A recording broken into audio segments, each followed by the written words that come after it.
All right, good day, everyone. Most especially my dear students from grade 11, Our Lady of Fatima, grade 11, Our Lady of Guadalupe, and grade 11, Our Lady of Lourdes. Welcome to our sixth lesson in Christian Living Education 11 for the term one of school year 2026 to 2027. Before we officially begin, I want everyone to settle down first. Make sure that you are in comfortable place, your interconnection is okay, and most importantly, you are ready to participate. And of course, for those who are already here, good afternoon, guys. Good afternoon, my dearest students. At this point, you may now simply type present in the comment section of this video. So later, I'm going to check it. And right now, I just wanted to say thank you for joining our online session. For today's lesson, we're going to talk about something that is very familiar to all of us, most especially as Catholics, no? But sometimes we don't really stop and think deeply about it, no? So this is what we call the church.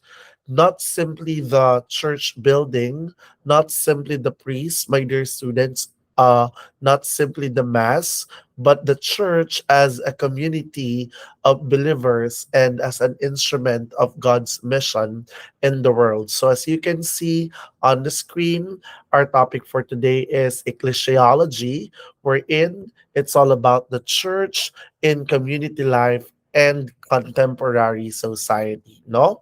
So, I hope you are now 100% ready and allow me to proceed to the next slide. Before we go to the actual discussion, of course, it is only right and proper, my dear students, that we first understand our learning competency. Our competency says for the sixth lesson is examine the role and influence of the church in community life and contemporary society in relation to Christian faith and practice. So I'm going to repeat. I'm so sorry because I wasn't able to read it properly, no? But our competency for the sixth lesson is examine the role and influence of the church in community life and contemporary society in relation to Christian faith and practice. Now let's unpack that, my dear students. No, first we have the word examine. Kapag sinabi nating examine, hindi lang ibig sabihin na alam natin kung ano ang church. Hindi sapat na masabi natin that the church is the community of believers. That's knowledge, no? But when we examine, we look deeper in it, tinitingnan natin, what does the church actually do, no? How does the church influence people? How does the church affect our community? And most importantly, how does our church faith become visible through the life and mission of the church? So hindi lang tayo nag-aaral tungkol sa simbahan. We are asking, what difference does the church make in the society? Again, I'm going to repeat. It's very important that we ask these questions to ourselves as early as now. What difference does the church make in society? For example, kapag may outreach program ang parish, kapag may feeding program, kapag may relief operation after a typhoon, most especially right now, masama lagi ang panahon, di ba? Kapag may youth ministry, kapag may catechesis, kapag may mass or may mga religious celebrations, no? We ask ourselves, how are these connected to the mission of the church? Dapat natatanong natin yun sa ating mga sarili. And this is what it means to examine. And the second important phrase is the role and influence of the church, no? Ang church ay may role, no? Meron siyang ginagawa. It has a mission. And because of what the church does, it also has an influence. I would like to tell you, it can influence families, it can influence young people like you, it can influence the communities, even our culture, our values, and even how people respond to social problems. No? So then we have community. You look at the learning competency pa din, nakalagay dyan, community life and contemporary society. Meaning, hindi lang tayo concerned sa loob ng simbahan. The church exists within the community and within society. So kapag may problema sa community, the church cannot simply say, that's not our concern. Because Christian faith is not supposed to remain inside the four walls of the church, but our faith should be lived. And that's why our competency ends with in relation to Christian faith and practice. In short, my dear students, my dear class, our question for today is, how does the church live out its faith and mission in the real world? I'm going to repeat. This is something that we're going to discover for the next 40 minutes, no? How does the church live out its faith and mission in the real world? Now let's start with the discussion proper. Okay?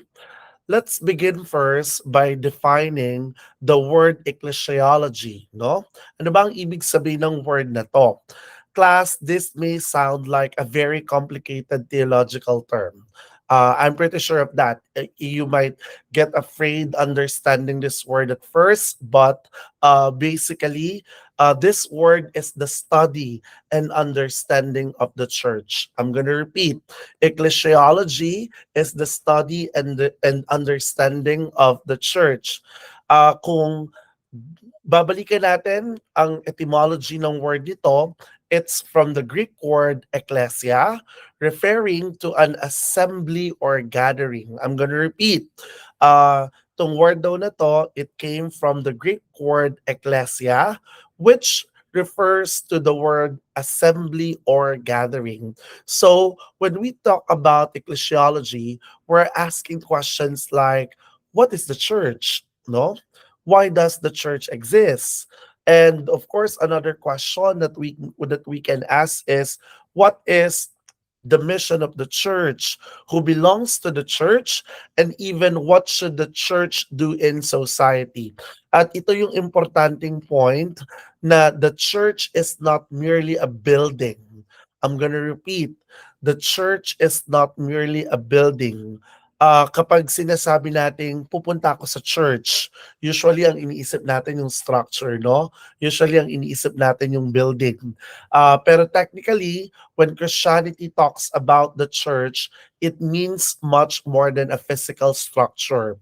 The church is a community of believers united in Christ. Think about it, no? Dear students, try to use your imagination. You can remove the walls, diba? You can remove the chairs, and even you can remove the altar.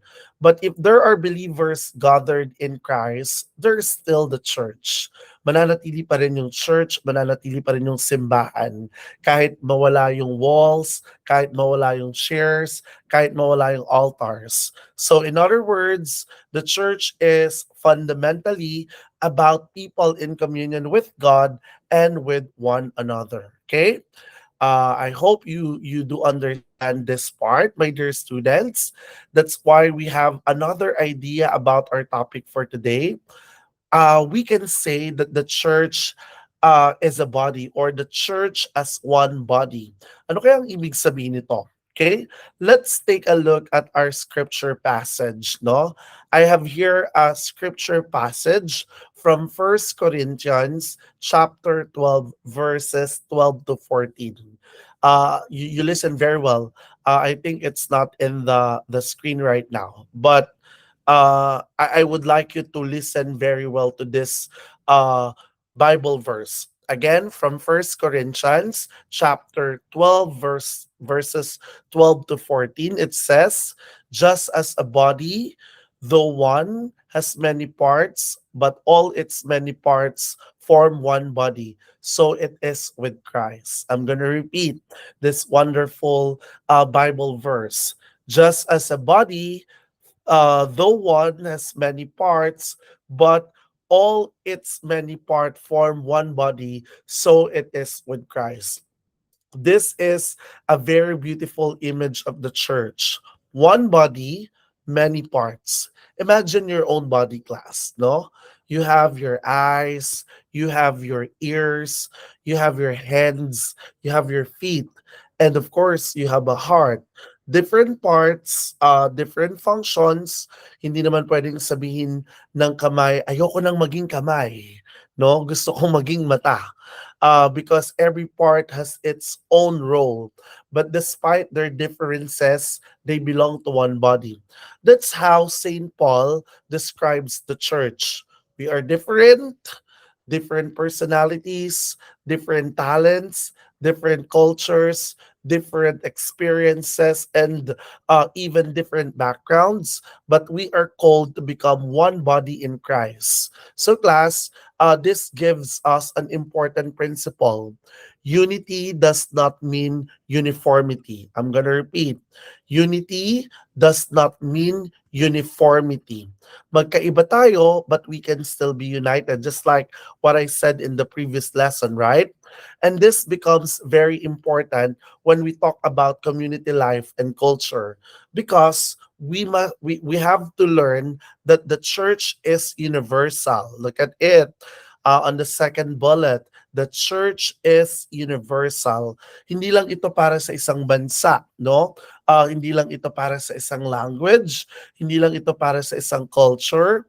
The church includes people from different nations and cultures, and yet we remain one church. Okay, so that's the thoughts, or these are the thoughts about the church as one body. Now look at the next slide. Okay, let's now talk about the mission of the church. This is one of the most important parts of our lesson for today, the mission of the church. Ano ba, or where does the church gets its mission? San ba nanggaling yung mission ng church? Of course, ang sagot lang naman dyan is napakasimple, no? The mission of the church came from Jesus Christ. Okay? Remember the Great Commission in Matthew chapter 28 verses 19 to 20. Ano ang sabi sa part na yon ng New Testament? Jesus tells his disciples to. Ang sabi ni Jesus, go and make disciples of all nations. Sabi ni Jesus sa kanyang mga alagad, go and make disciples of all nations. Notice the word go, no? Hindi sinabi ni Jesus na stay there and wait for the people to come. But instead, he said, go. Meaning, Christianity is missionary. The church is sent, the church has a mission, and this mission is not an optional activity. The church, I tell you, dear students, it doesn't evangelize simply because it's a nice thing to do. Evangelization is part of the church because the church exists to continue the mission of Christ. Kaya may simbahan kasi dito natin pinagpapatuloy yung misyon ng ating Panginoong Kristo, no? So when we talk about the church's mission, we're also talking about the proclamation of the gospel, okay? But not just the proclamation of the gospel. When we talk about the mission of the church, we're also talking about the propagation of disciples, serving people, building communion, and of course, bringing God's love into the society. And of course, I tell you, this is where our Christian faith becomes practical. Paano natin nasabing our Christian faith becomes practical? For example, if you say, I am a Christian, but you don't care about anyone around you, diba? Then we have to ask ourselves, how is our faith being practiced? I tell you, grade 11 students, no, uh, faith should influence the way we live, no? Because faith is not just something we believe. I'm gonna repeat. Faith is not just something we should believe, but faith should influence the way we live. Okay? Kaya naman at this point, let's take a look at the next screen. May connection to sa last lesson natin, no? In the last lesson, we talked about the Holy Trinity. And yes, the church and the Holy Trinity has also they have also a connection with one another. And it's also another important part of our topic for this week. Sabi dito class, the mission of the church is deeply connected to the Holy Trinity. Bakit kaya? Sabi dito, ulitin ko, the mission of the church is deeply connected to the Holy Trinity. Why do you think so? Okay? If you have an answer, you use the comment box and type in your answer.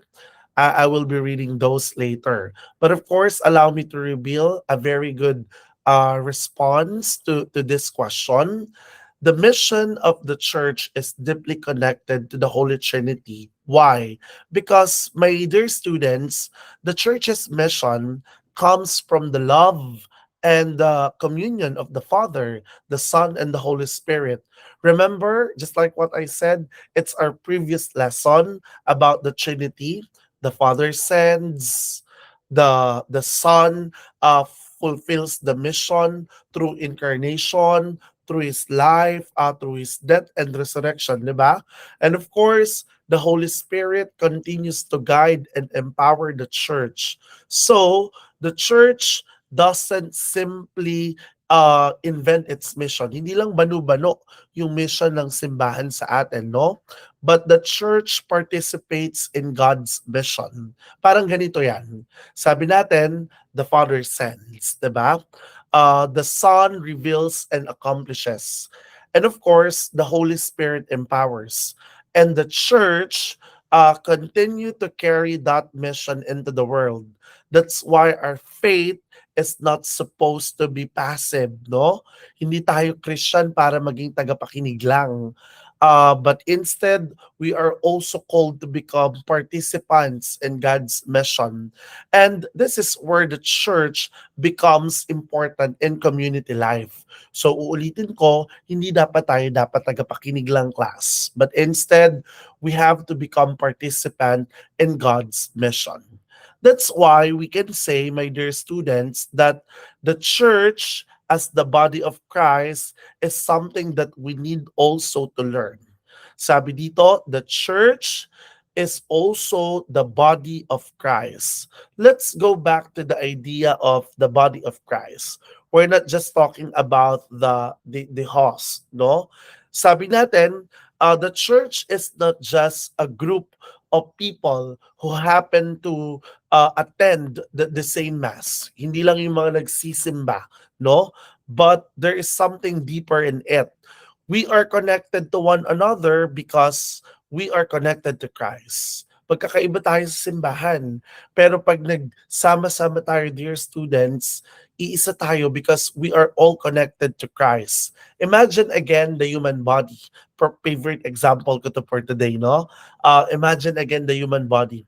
If one part suffers, the other parts are affected. Anong ibig kong sabihin? Na if one part of our body suffers, the other parts are also affected. Ibig sabihin, kapag masakit ang paa mo, affected yung buong katawan. Kapag may problema ang isang community leader, ideally, the community should respond. Ganun yon. That's why Christian community involves the following values. Dapat may care, no? Dapat may support, dapat may service, dapat may responsibility, at dapat may solidarity. For example, dear students, kapag may family sa community na nawala ng bahay dahil sa bagyo, the church can respond through relief operations. At ginagawa natin yan, right? Or another example, kapag may taong nangangailangan ng pagkain, the church can provide the church can provide food through organizing feeding programs, 'di ba? And of course, another example, kung may mga katulad nyong kabataan na nahihirapang magdesisyon sa buhay, or you are all struggling with life's decision, the church can provide formation and guidance.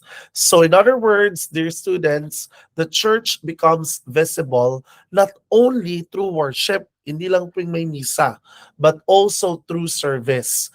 That is why we say, you look at the screen, the church is both a community of faith and a community of service. Look at this. This is my cursor, no? The church is both a community of faith and a community of service. Now, let's connect the topic when it comes to unity in diversity and cultural diversity. So anong relevance niyan sa ating society today? How are we going to make connections out of it? Let's talk about cultural diversity. No?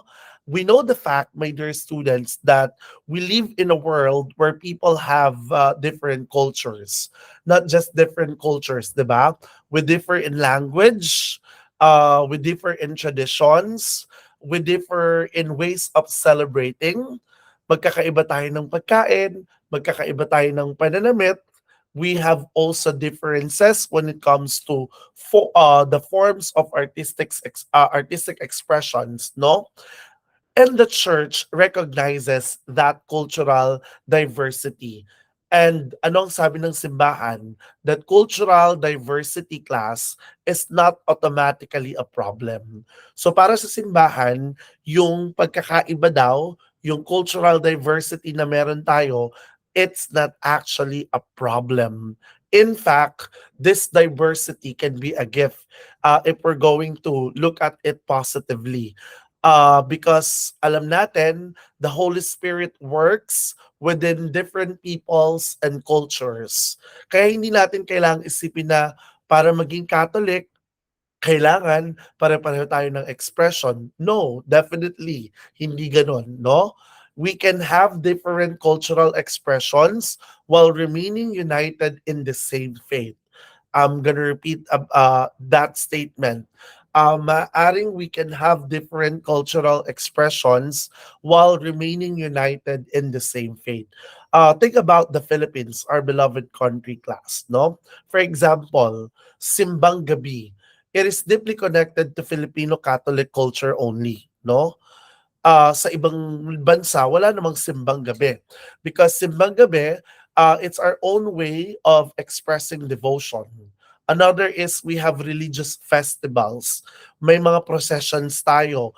And not just that, we also have injected the different local traditions. No, this cultural expressions class can become ways of expressing our Catholic faith. So anong ibig sabihin nun? The important thing here is that unity in faith does not require sameness in culture. I'm gonna repeat that for another time. Unity in faith does not require sameness or uniformity in culture. We can be different culturally, but still we can be one church, no? Sabi dito, we can be different culturally and still be one church. Kaya meron tayong tinatawag, class, na inculturation. Okay? Ano ba ang ibig sabihin ng inculturation? It's another important concept that we have to know in this lesson. So pag sinabi natin inculturation, it means that the gospel is expressed within a particular culture while respecting and engaging that culture. Medyo malalim siya, no? Ulitin ko, sabi ko, inculturation, it's all about the gospel is expressed within a particular culture. Let's say dito sa Pilipinas, while we are respecting and engaging that culture. Let's say the culture of our country. Pasimplihin natin, no? In simple words, the gospel enters the culture without destroying what is genuinely good in that culture. Hindi porket may misyon ng simbahan, kapag pinasok na ng isang lahi, kapag pinasok na ng isang simbahan, mawawala yung touch ng authenticity ng culture na pinasok niya. Kaya nga, for example, di ba, when we Filipinos express our Catholic faith using Filipino cultural traditions like language, music, art, and customs, we are seeing how faith can be expressed within our own cultural context. Pero remember, this is something that you have to put into your mind, no? Uh, Inculturation doesn't mean that everything in a culture automatically becomes a Christian. There must still be discernment, no? Anong ibig sabihin nun? We have to ask ourselves, does this cultural practice promote human dignity?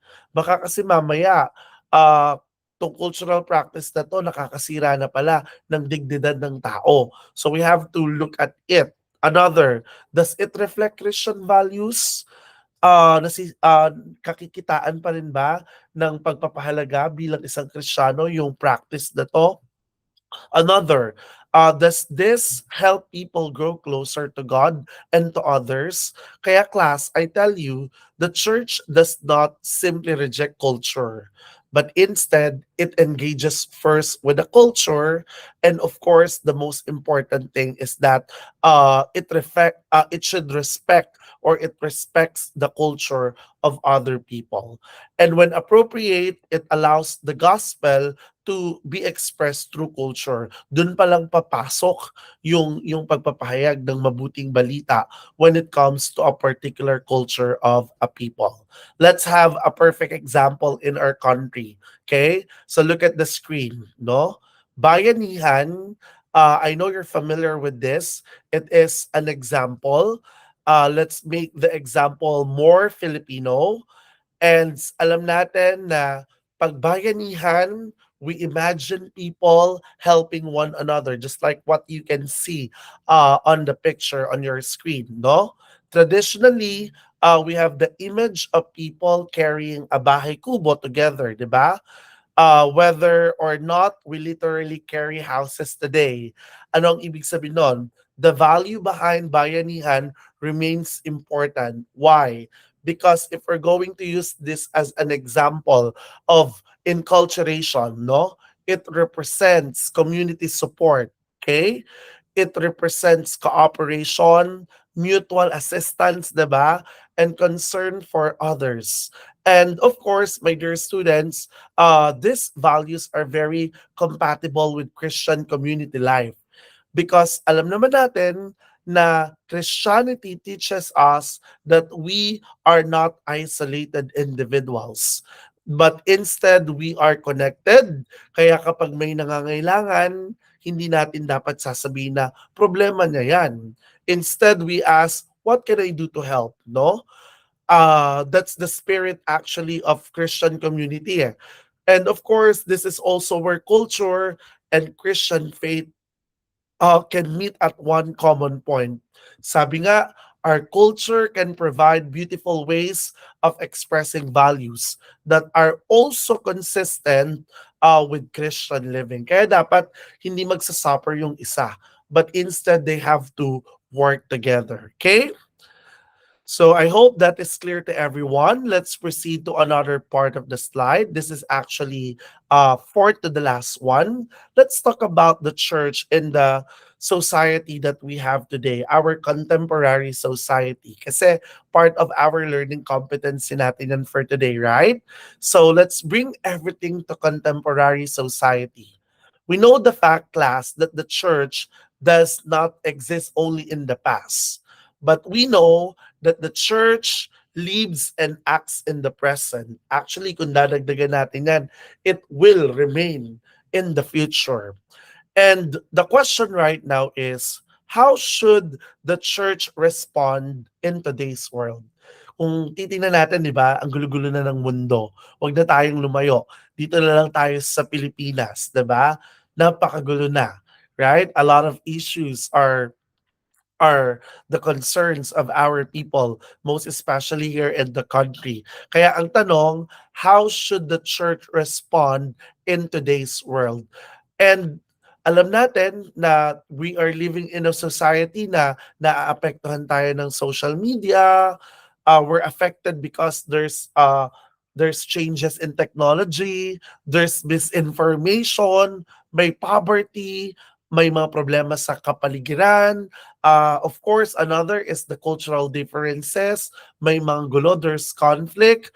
either personal or societal or political conflict, there is. And of course, nagbabago yung values natin. But I tell you this, my dear students, no? The church, therefore, has an important role in helping people interpret these realities through the light of the gospel. Kaya mahalaga pa din that we know more about the gospel, no? Because here is something important. The church should not only simply tell people what to do. Hindi lang dapat sasabihin ng simbahan ano ang dapat gawin ng tao. But instead, the church should also form people. Okay, that's beautiful to hear. The church should also form people. The church should also help people develop conscience, no? The church should also teach to recognize human dignity, and even it encourage or should encourage solidarity. And most importantly, the church should promote service. And of course, it should help us as Christians, no, bring our faith into our everyday decisions in life. Halimbawa, kayo as a students, no, for example, no, your Christian faith should influence how you behave online. If you see someone being bullied online, what do you do? Dapat meron kang gawin. If you encounter misinformation, kailangan ba i-share mo agad ito? Or let's say if someone is different from you culturally or socially, kailangan ba may prejudice agad? Kailangan may judgment agad? These are not merely social issues, class, no? These are also questions of Christian practice. And of course, our faith should influence our choices, no? Kaya mahalaga that we make decisions properly. And it should be anchored not only within our culture, but also within our Christian faith. Okay? So let's now proceed, my dear students, in the closing part of today's lesson. And before we end this, I want uh I want you to bring everything that I discussed together. Okay? Look at the slide on your screen. Okay? This is the synthesis of everything that we just discussed. Today, my dear students, we learned that ecclesiology helps us understand the church, not simply because it is a building, not simply it is a structure, but the church is a community of believers united in Christ and sent into the world, right? We know also the fact that the church has a mission to proclaim the communion, the service, etc., etc. No? And of course, that mission comes from Christ. The church is called to proclaim the gospel, to build communion, to serve others, and participate in God's work in the world. We also learned today that the church is like the body of Christ, many parts, different gifts, different cultures, but one body. And of course, this teaches us that unity does not mean uniformity. We can be different and still belong together. And we also talk about cultural diversity and inculturation, no? The church respects different culture. Remember that, no? But also the church recognizes that culture can provide meaningful ways of expressing faith. Okay? And of course, finally, we saw that the church has an important role in contemporary society. Hindi lang dapat tayo nagtatanong na what does the church do for me? We should also ask, what am I called to do as part of the church? Because you are not simply an audience or a spectators of the church. You are part of it. Your actions matter, your choices matter, and your treatment of others matters, no? So your presence in your family, your presence in school, in the online community, and in the society matters. So I want you to remember this simple thought, no? Tandaan ninyo to, my dear students. Always remember this before I end the session. The church is not only where we go to worship. The church is a community sent to live and share the faith. I'll repeat for another time. The church is not only where we go to worship, but the church is a community sent to live and share the faith. And as members of that community, we are called to bring Christ not only inside the church, but also into our homes, our classrooms, our friendships, our communities, and even our online spaces. This is where Christian faith becomes a Christian practice, no? Kaya naman, as a closing question, I want you to use the chat box or the comment box dito sa YouTube. Before we officially end, I want you to answer this one question. Please complete the sentence that you can see or that you are seeing on your screen. As a member of the church, I can contribute to my community by what? I'm going to repeat. As a member of the church, I can contribute to my community by blank. Pwedeng simple lang yung sagot, helping others, being respectful, volunteering, avoid misinformation, respecting different cultures, or serving those in need. Whatever it is, no? Uh, Sagutan niyo siya, ilagay niyo yung sagot niyo sa comment box. But whatever your answer is, remember this one. Small actions can become expressions of much bigger faith, no? Thank you very much, everyone, for participating. My dear students from grade 11, that ends our lesson 6 about the church, the church and community life, and the contemporary society. Keep this into your mind as a closing quotation. I want you to remember this at all times. Faith is not only something we believe, it is something we live, share, and bring into the community. Thank you, everyone. See you in our next lesson, and God bless. So, for your attendance, type in your name in the comment section as well. And of course, write the time, yung oras ngayon, kung anong oras nyo pinapanood yung video discussion na to. Again, maraming salamat. God bless and mabuhay tayong lahat. Thank you.